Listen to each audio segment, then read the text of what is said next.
Hi!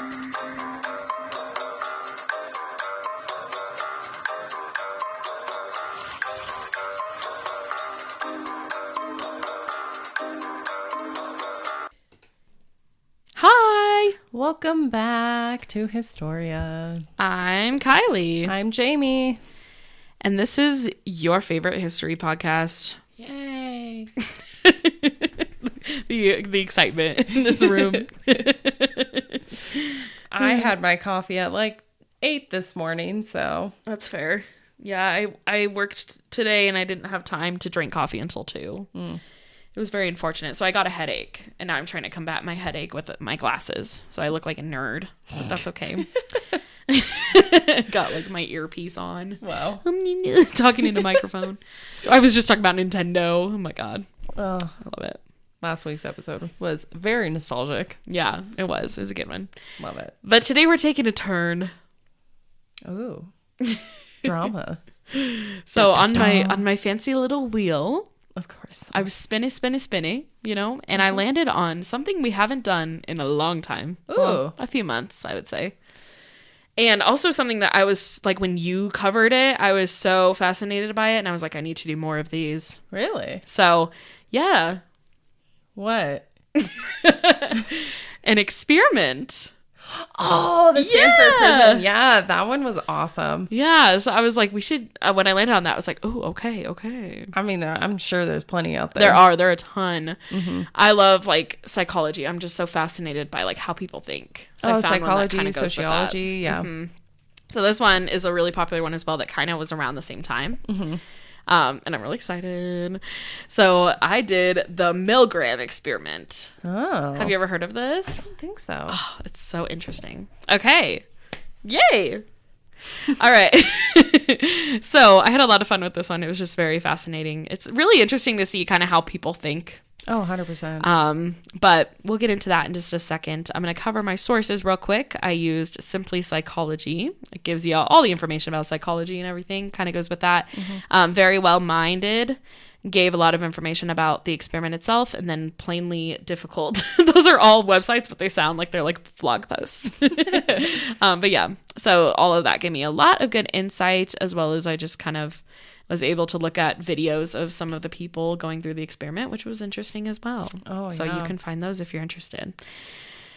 Basically, this experiment is about how can one sane person all of a sudden feel the need to act out on someone else? How can someone who you've never met before suddenly become your worst enemy? Oh, shit. Yeah. This is where morals get tested. It's very true. Yep. But I mean, like, was this during like the 70s, 80s? This was like 60s. Prime time for not giving a fuck about your morals and just doing the bare minimum. Mm-hmm. Pretty much.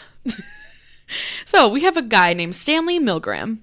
He was a psychologist at Yale University, and he seeked to find out what it would take for someone to decide to end someone's life, basically, despite never even knowing the person. Basically, causing harm to a stranger. Okay, I want to know how this guy got to this point. Yeah, we're going to get there. Okay.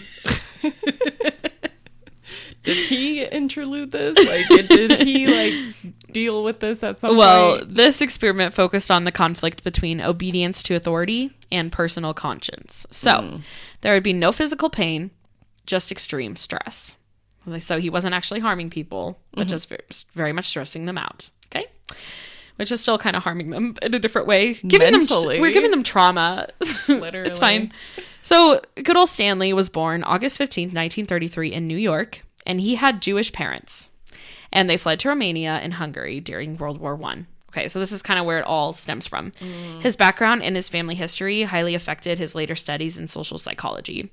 Many of his family members were affected by the Holocaust, and many of his surviving members of his family came to settle in the U.S. afterwards. That's where it is. Yep. So they would tell him all kinds of stories of things that they witnessed. Well, yeah, because you have these Jewish officers committing these crimes on these people they didn't even know. Exactly. So that's where it all stems from. He was sense. just, whenever they would tell him stories, he's just kind of like, why? Like, they don't even know them at all. I get that. Yep. Oh, it gives me goosebumps. I know.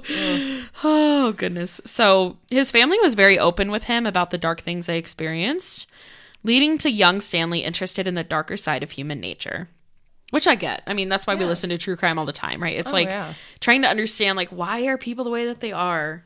Like, is this just a humankind thing, or is it like their development? You know, there's so many things that go into it. But he really was focused on, like, someone telling you to do something. How far are you willing to go if you're listening to them? Yeah. Even if you don't even know them that well, or you don't know the person that you're affecting. So, in 1954, Stanley received his bachelor's degree in political science from Queens College in New York, which is where Hamilton went. I'm going to get a scholarship to King's College. Okay, I'm sorry. That was... Shit. Cut that out. That was King's College. I'm an idiot. I felt so confident there too. Queen's College, King's College, they're like the same. We'll keep it in so y'all can laugh at me. Okay, anyway, pretend I didn't say that. So after getting rejected from Harvard due to not taking any psychology courses at Queen's College, he finally got accepted into the master's program. So at first they were like, dude, you haven't even taken a psychology class. Like, why do you want to study that? He's like, because I do. And eventually they decided to let him in. Wow. So he received a PhD in social psychology in 1961, and he became an assistant professor at Yale right after. He later served as an assistant professor in social relations at Harvard from 1963 to 1966. And after hearing experiences of the Holocaust and being interested in the arrest and trial of Adolf Eichmann in 1961, he wanted to study what causes people to get to that point. If you don't know who Eichmann is, he was a German-Austrian official of the Nazi Party and was hanged by the State of Israel for being a major organizer of the Holocaust. He made deportation orders for the Jews, basically. So he was like in charge of all those decisions. And Eichmann stated that he was only following orders and doing what he was told to do.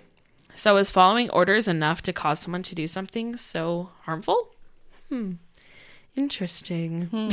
So that was really what inspired this experiment, was being able to look at his trial and just being like, wow, how does someone get to that point? Yeah. Because everyone always said that Eichmann was very sane and like people trusted him, and then he did this and it was like, for what, you know? Okay, so let's jump into the experiment. Oh. The experiment began in July 1961, a year after Eichmann's trial. And the big question being tested was, could it be that Eichmann and his million accomplices in the Holocaust were just following orders? Or could we call them all accomplices? So that was like the big question that he wrote out. Yeah. And he was curious if Germans were particularly obedient to authority figures, since this was a common explanation for Nazi killings in World War I. So a lot of the people who were tested were German, just to kind of add that in. He needed participants and selected them by newspaper, advertising, asking for male participants to take part in a study at Yale University. Which, isn't that what they did for the Stanford prison? They used the newspaper. Yep, that's what you gotta do. Get those people. I'm surprised they didn't use women. Yeah. It is interesting. I think it's because they know women would be more like, oh, I can't do it. I mean, it also with the time, too. Like, if they tried to do it now. Yeah, for sure. So basically what would happen is the participant would be paired with another person, and they would find out who would be the learner and the teacher. So you're going to hear those words a lot. That's what they went by. They pretended that they were chosen at random. Okay, so you have two people who were selected. One of them is an actor. One of them knows what's going on. Oh. Okay, they're already trained beforehand. Okay. The other person has no idea what's going on. Okay. And they make it look like neither of them know what's happening. And then they randomly say, okay, you're going to be the teacher. They like pull a stick, essentially. Yeah. So they're trying to make it look like they were chosen at random because the teacher doesn't know what's going on. Yeah. Okay, so that's who they're testing on.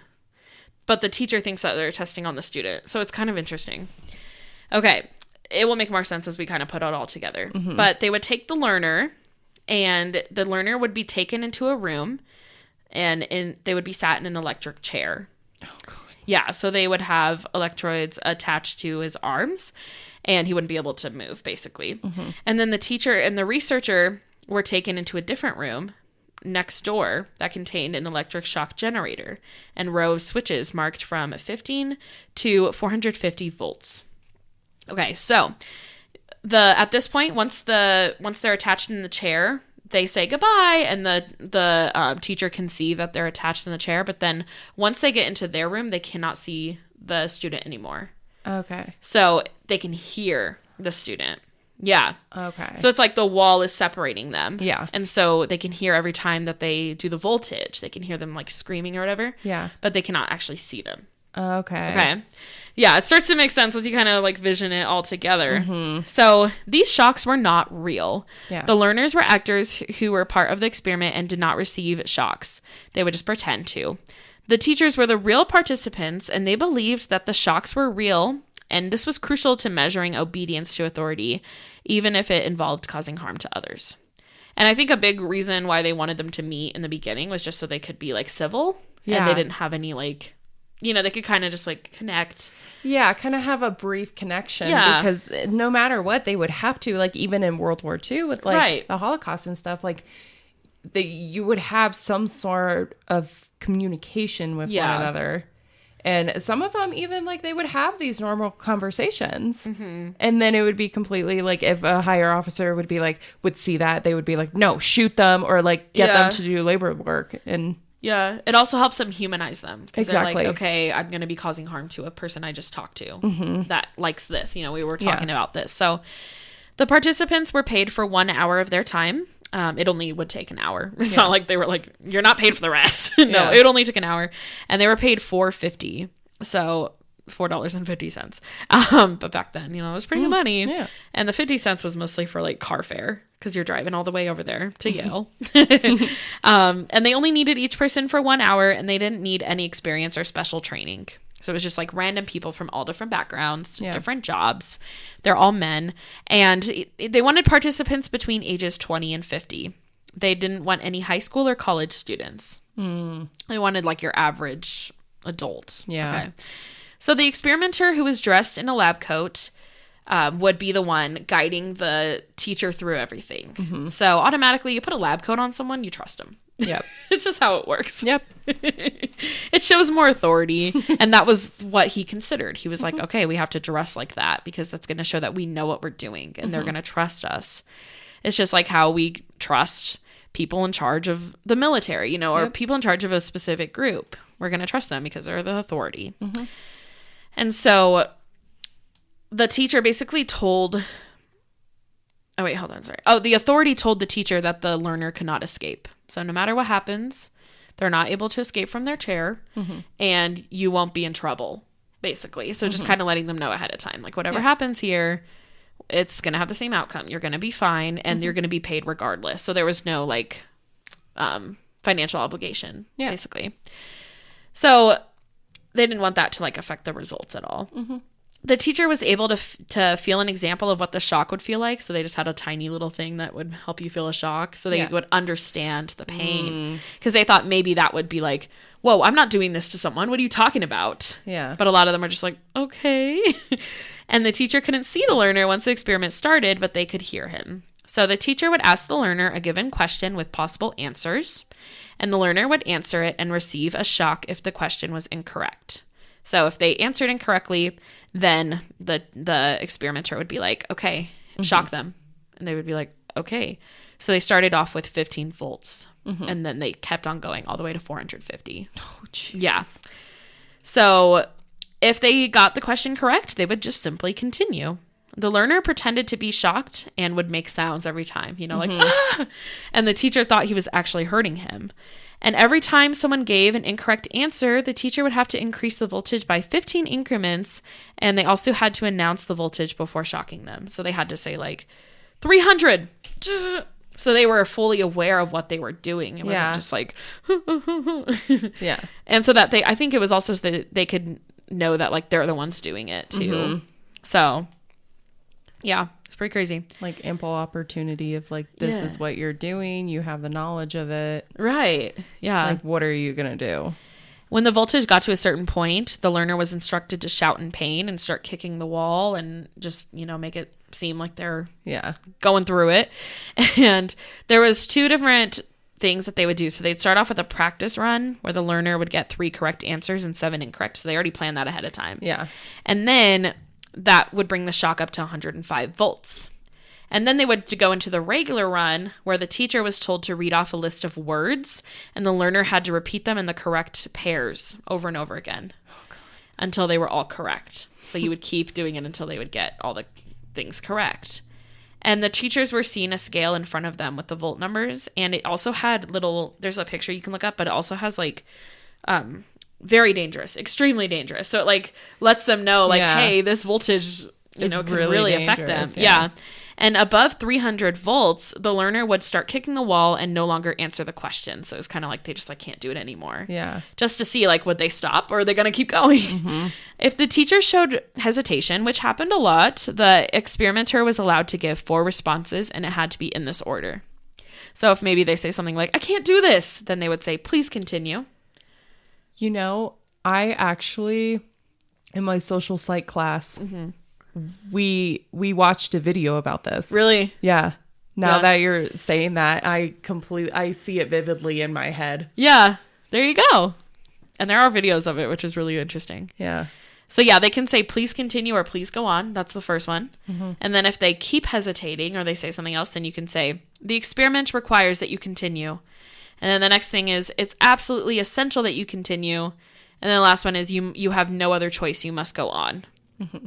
So it's like extreme authority. But I mean, there are people in those situations, in the Holocaust. Mm-hmm. It's like they didn't have an option. Yep. So a lot of people think we'll talk about it later, but like it might have rigged it. But I mean, they could still leave.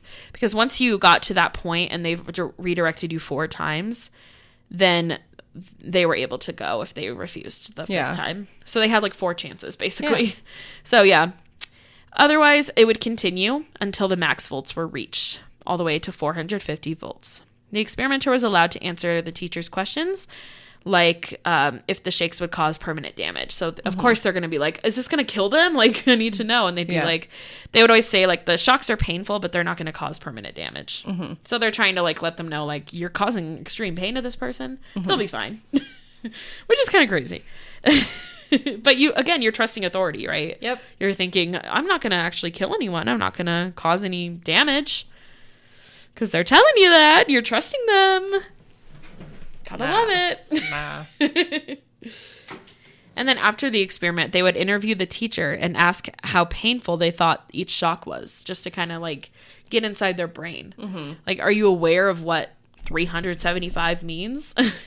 And they had to indicate their answer on a scale of 1 to 14.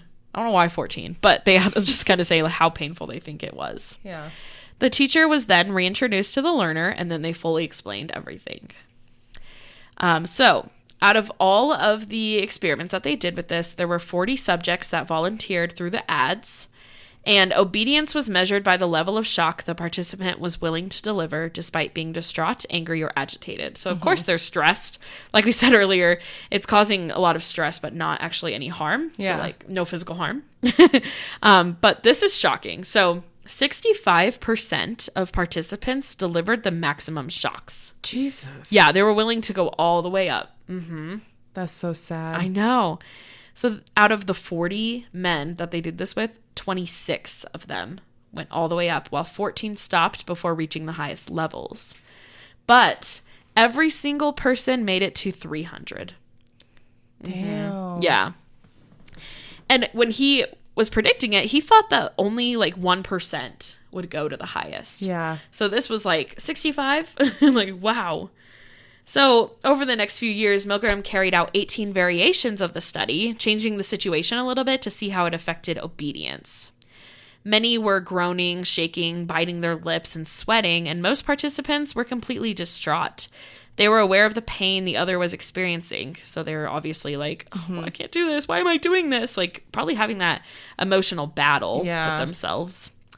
We were taught from a young age not to hurt others, but we quickly abandon that when an authority figure is present, which is really interesting. So he wrote a book about it, and like, of course, you know, from his studies, he found that what he thought was true. You know, we do listen to obedience like that, but also, of course, there's going to be other psychologists who want to study this further and found many faults with his study. Mm-hmm. And so these are just some factors that kind of influence that obedience is what people found. First of all, there's no punishment or reward. So they knew that, like, no matter what, like, you're not going to kill anyone. And so, like, why would it matter? Yeah. But you're not also not going to get anything if you escape. Yeah. So I think that was a big part of it too. When they did a version with unpaid participants, the results were similar. So they know it had nothing to do with the money. But another thing is, because the experiment was at Yale, many felt like they could trust it because they're at this, like, pristine, university. Yeah. So if it's safe, it's going to be fine. They're not going to put us in harm, So a lot of people trusted that, and the fact that authority was present. Can't mess up if authority's there. The selection of the learner and teacher seemed random. So they were like, we were randomly chosen, so I could have been the one in that chair. So instead of it being like, hey, you're above this person, go do this, it was more so like, we're on the same playing field. Yeah. So why should this, like, I could have gone through this, so why can't I do this? Yeah. Like, it's kind of that mindset a little bit, which is interesting.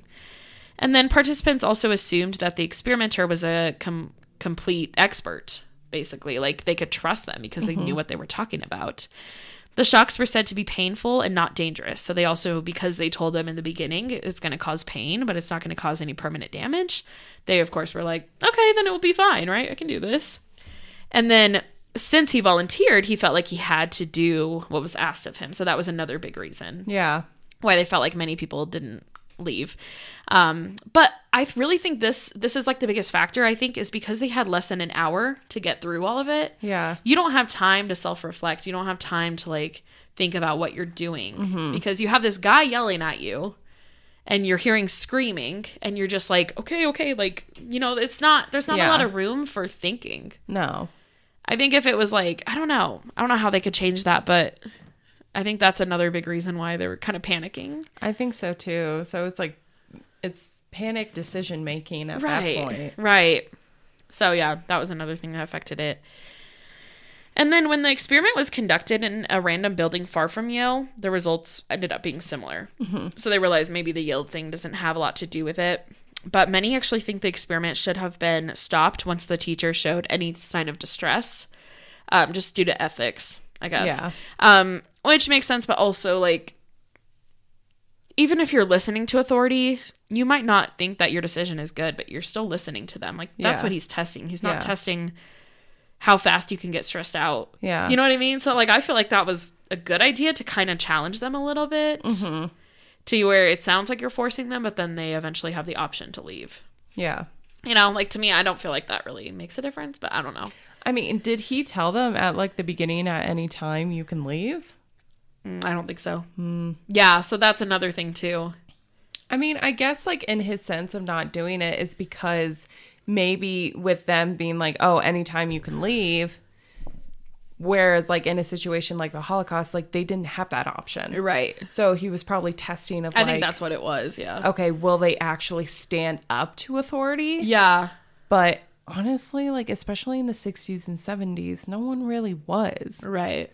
Where, honestly, I would, this is kind of fucked up, but I would like to see how it would change in today's standard. Oh, it would be completely different, I feel like. I think so, too, because with all of, like, just the protests, the riots, and just not caring as much for, like, our country and government and stuff. Yeah. I feel like that respect for authority would go out. Like, as soon as, like, people who would have, like, actual morals of just making sure that, like, oh, I don't want to hurt, like, someone for no reason. Right. I'd like, but on it, then again, like, I don't know. Right. We could all be completely fucked up. Right. And we would just keep going, okay, I don't care. But it makes you wonder too, as a kid, if, like, your parents could train you to do bad things too. Yeah. Like, if they're not giving you a good example. I mean, it happens, right? Because we trust them. So it's just really fascinating. But yeah, it would be interesting to see kind of how it is now. I'm sure they've done similar studies. Probably. But yeah, so he wrote a book about his findings and what they revealed about human nature. And Milgram's friend was actually the one who did the Stanford experiment. So they were like besties. I'm not surprised. Yeah. That one, if you haven't listened to that episode, by the way, please go listen to it. It's crazy. It is. I think it was a 2-parter. Yep. Yeah. So go listen to that. In 2009, there were a lot of researchers who actually ended up conducting a replication of this experiment with several alterations. So it's not really modern day anymore, but to them it was. Yeah. Basically what they changed is that the maximum shock level is now 150 volts. And then the participants were carefully screened beforehand just to make sure they didn't have any issues or PTSD or anything that was that could cause different results. That makes sense. Yeah. No ex-military. Right. They wanted to make sure everyone was in a clear headspace. Yeah. And I'm not positive if women were allowed. I assume that women were allowed to do this one as well. Mm-hmm. So, but they ended up finding that the results were the exact same, pretty much. Interesting. Mm-hmm. So there was a psychologist named Gina Perry who found hundreds of audio tapes in Yale that actually documented numerous variations of the experiments back in the day with Milgram. Mm-hmm. And she found that the experimenter would go off scripts and coerce the subject into continuing the shocks. So she said that it sounded more like bullying than anything. It was like, you're not going to do that? What's wrong with you? Come on. Instead of it being like an authority yelling at you. Yeah. Not every version was like that, but because he tried so many alterations, she's like, how can you say that this is what happened if you changed it so much? Yeah. So she had an issue with that.